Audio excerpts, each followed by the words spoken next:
La vraie adoration par de vrais adorateurs qui adorent en esprit et en vérité. Tel est le témoignage de Paul. Car Dieu que je sers dans mon esprit. Romains 1,9. Pour qu'il y ait adoration en esprit et en vérité, il faut qu'il y ait accord et communion entre le Seigneur présent par le Saint-Esprit et mon âme entièrement soumise. Quant à la fausse adoration, c'est celle de la vie de l'âme. L'âme a sa vie centrée sur elle-même. Tous ceux qui adorent ne sont pas cependant de vrais adorateurs, bien que sérieux et sincères. La vie de l'âme est toujours prête à s'ingérer dans les choses de Dieu, car en elle se trouvent des mobiles et des intérêts qui lui sont propres. La vie de l'âme est empoisonnée et impure, parce qu'en elle est la chair, dans son sens spirituel, et elle est opposée à Dieu. Car l'affection de la chair est inimitié contre Dieu. Romains 8,7. Cette vie est fausse, et bien qu'elle puisse employer un langage spirituel, elle ne peut en posséder les réalités. L'âme désire Dieu pour elle-même, alors que l'esprit veut tout pour Dieu. La vie de l'esprit est constamment tournée vers le Seigneur et n'a aucune pensée pour elle-même.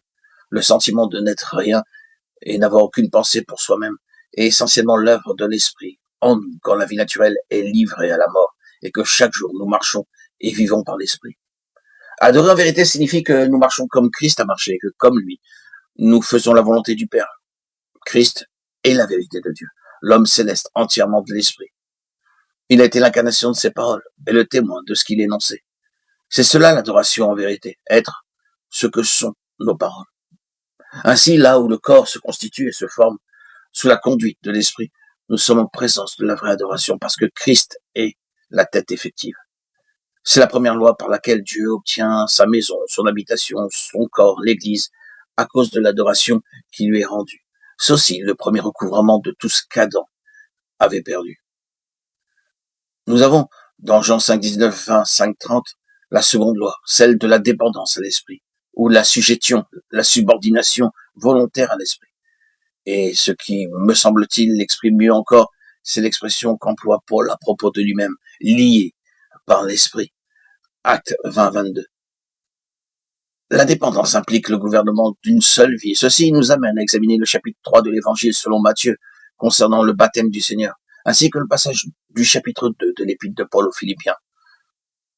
Nous savons que le Seigneur était sans péché et qu'il n'avait pas besoin de se faire baptiser.